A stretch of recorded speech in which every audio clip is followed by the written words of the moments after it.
Hello, everybody, and today we are doing What If My Hero Academia took place in space. So, the last video, everybody, was not very popular.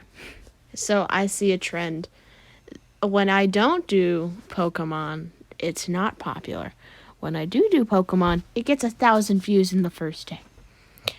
So, if this one isn't popular by tomorrow, I'll just start continuing the next Pokemon ones. And eventually, guys, you have to face it that I will run out of Pokemon to do. Interesting Pokemon. I can't just keep doing the same thing over and over. I mean, I've only had one series out of the maybe like 30 series I've done in this channel. And that was my first ever series, What If Deku Was AFO's son? And that was surprisingly popular. So, guys, I just want to let you know, this is basically the last straw. And I'll keep doing Pokemon, but eventually you have to face that I'll run out of ideas for interesting Pokemon. And I will have to branch out. So, onto the video. Well, here's a quick little message. Before the video starts, guys, I just want to let you know we are coming up on nearly 500 subscribers. And maybe we can hit that by the end of February. That'd be really nice. And I just want to let you know you guys should all subscribe, like, comment, and share this video with your friends. Onto the video.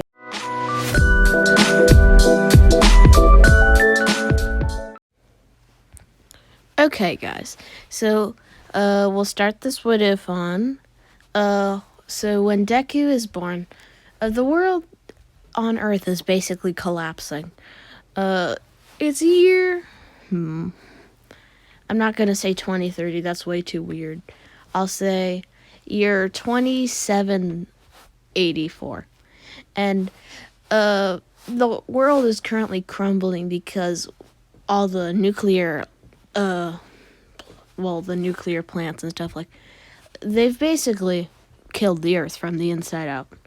And lots of people were dying, as you'd imagine. So Izuku, when he's born, he had a supernatural quirk. He was able to breathe in space, and he could use antimatter inside of space. And he could even use the matter to make weapons and stuff like that. And they only found this out because he was born in a space station. Which I think that's pretty neat. Anyway, Inko, who was still trying to get Hisashi to come to the space station that they were staying at, because he was still on Earth, trying to get a little more money for the family. And we basically have the same exact people for this, except it's just really time skipped. And so after Nana Shimura, just imagine some random person, and then it just continues all the way until now, which is now All Might, instead of whatever year they're in. Anyway, Izuku, he initially thinks this is terrifying, seeing his planet that he knows his entire race lives on, just exploding. And so as he grows up, throughout 4 years of his life, his mom teaches him things, and he's basically homeschooled from ages 1 to 4, as most children would. And Izuku, when he was 4, he learned about his quirk, and one day they sent him outside because he wanted to see if he could swim. And he started just walking on the space. And he was like, "Look, Mom, I can walk." And Inko was like, "Whoa." As Izuku began to run in the space. But he made steps that would be like water droplets onto the space. And They didn't know how, but he could walk inside of space somehow when there was no solid structure keeping him up. So Izuku's quirk was interesting, to say the least. So we sim all the way to age 5, and Bakugo, his only friend so far in his little, well, I'll say camp where people would stay because they think the Earth is going to blow up, kind of terrifying. Anyway, Izuku and Bakugo one day saw Earth starting to explode. Like, one part of the Earth was turning massively red, and lots of lava things were coming out of it. And, all the volcanoes were exploding, so like that's kind of terrifying. And they go tell their moms, and Inko is like, Hisashi's still on there, as she phones the president, and is like, well, sir, my name is Inko Midoriya, and the Earth is kind of exploding, And the president's like, oh, okay, I understand. We'll try and get prepared as soon as we can. And everyone was boarding onto spaceships, and they were quickly reaching maximum capacity. And yeah, that was all happening. And Izuku's still, 5, and the world's basically killing itself around him. So Izuku naturally looking up to people in space. And think of it now, guys. There's a massive space civilization. It's like one massive branch. Kind of like a Death Star kind of size. But it's not exactly even close to as big because they only had like 2 or 3 years to prepare for this. And this ain't Star Wars. Okay, be right back, guys. Okay, continuing on that. The next year, the Earth got more and more red, and Hisashi was now joining Inko and Izuku. And I'll say Hisashi was a tall person with black hair, and it's not very long, but it's quite thick. It's kind of like, if you guys know Wilbur Soot, his hair, kind of. And it's like pitch black, though. And he has freckles. And he's a little tall, and he has his business suit. Okay. And Inko's like, Hisashi, I'm so glad you're back. And Izuku's like, so you're my dad? And Hisashi's like, yeah, little squirt. And Izuku's like, I don't like that. Okay. And, yeah. Next year, the Earth was ready to explode, basically. And the space station, which controlled like the entire planet thing, started to move. And they were moving for quite a while. And a year later, Izuku's now 8, the Earth explodes. And he sees it pop a little, and eventually it just completely explodes. And Izuku's like, whoa, so cool, Kachan. Look. And Katsuki's like, oh, yeah, that looks so cool. As he sees some of the branches were getting hit, actually, from all the debris. Like, think about it.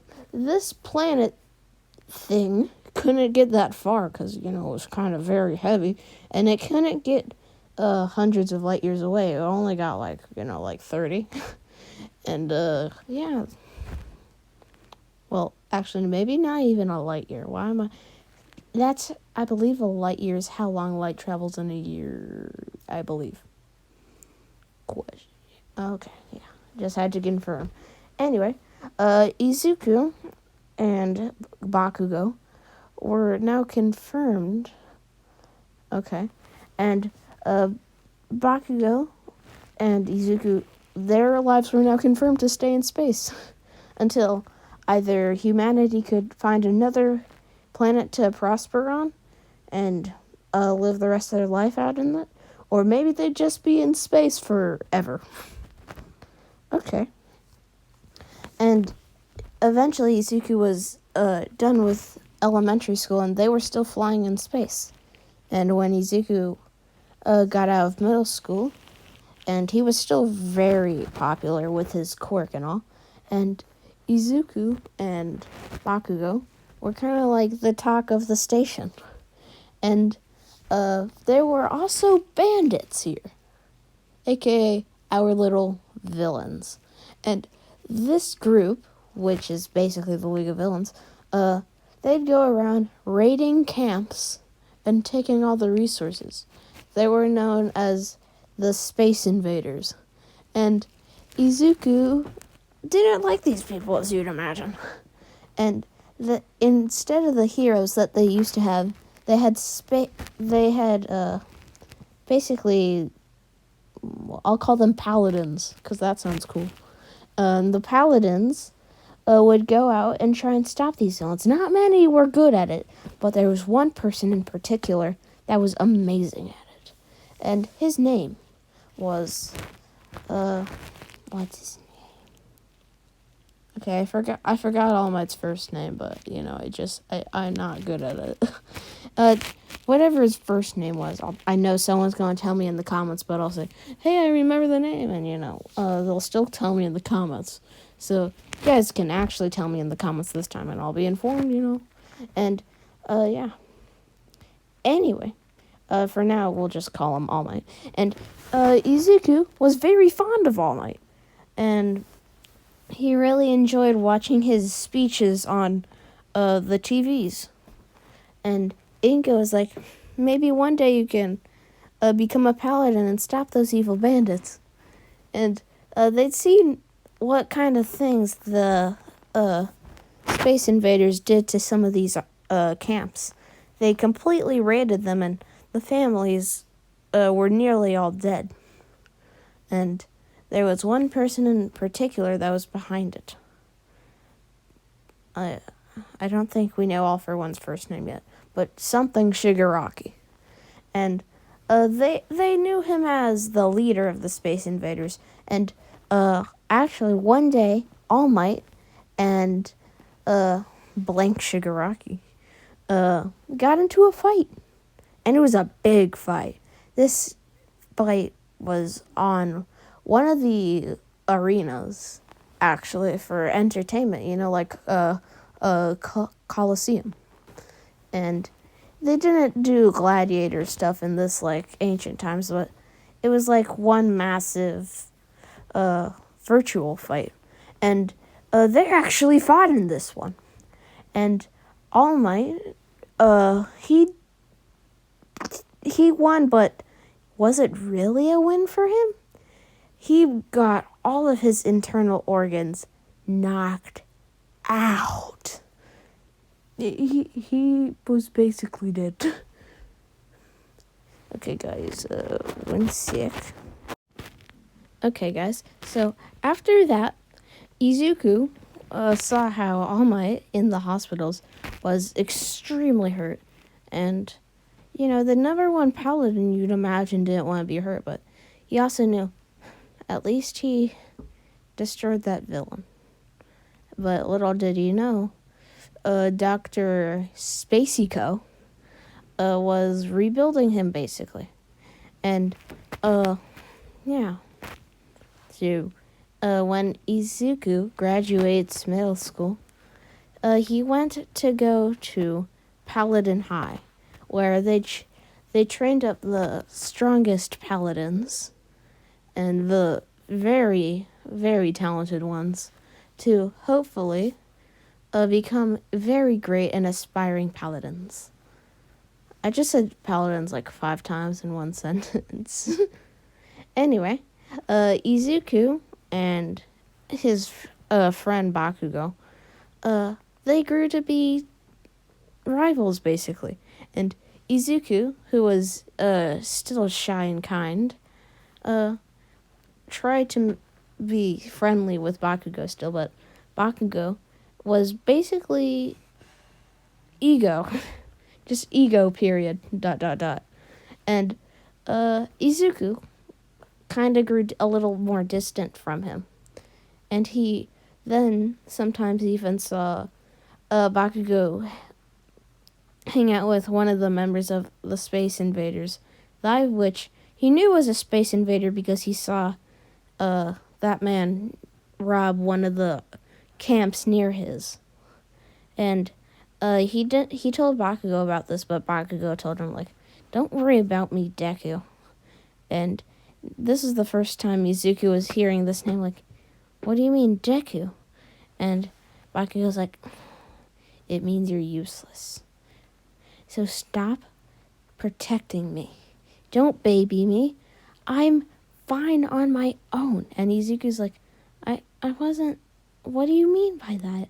And Bakugo's like, just leave me alone. All you've ever done is protect me. I'm independent.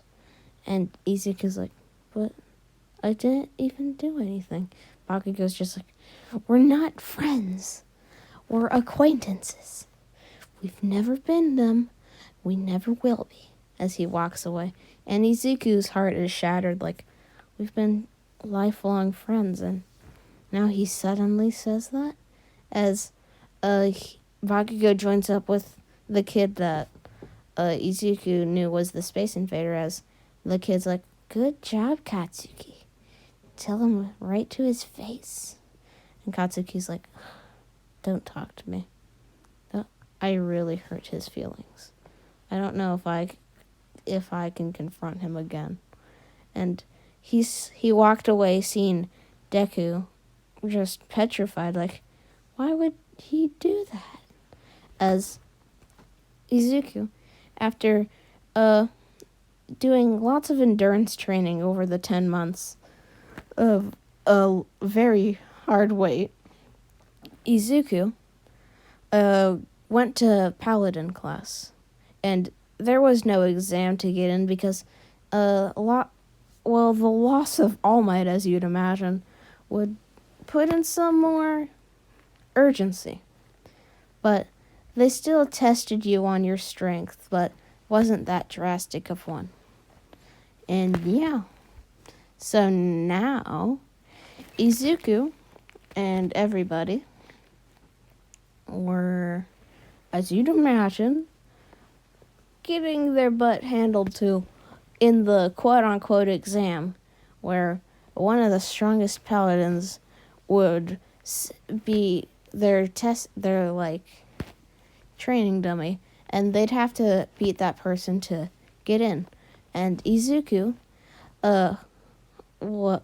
they were in a space arena, and Izuku had a spacesuit on, but that's when he threw his spacesuit off, and the training dummy, quote-unquote, stabs his blade through it, which would usually mean the end of battle, and the trainer's like, that's another one, as he's stabbed in the side by Izuku, like, and, wait, how do you do that? And Izuku's like, I have a quirk for that. And the teacher's like, wow, that was nice one, kid. And Izuku's like, I know, I'm just awesome. And Izuku's like, did I really just say that? And the teacher's like, well, you're in. You're one of the few to beat me. And keep in mind, only a few people have gone into this school. Only, 1,000. And Izuku's like, 1,000 people have beaten you? And the trainer is like, well, I'm not exactly the best for combat, but I'm really fast. And yeah. Anyway, guys. So yeah, that happened. Okay. BRB. Okay, guys. So that's also where I'll be leaving it off because it's 20 minutes, the usual regular for the ending. So this is Call Me Rushed signing off. Bye-bye.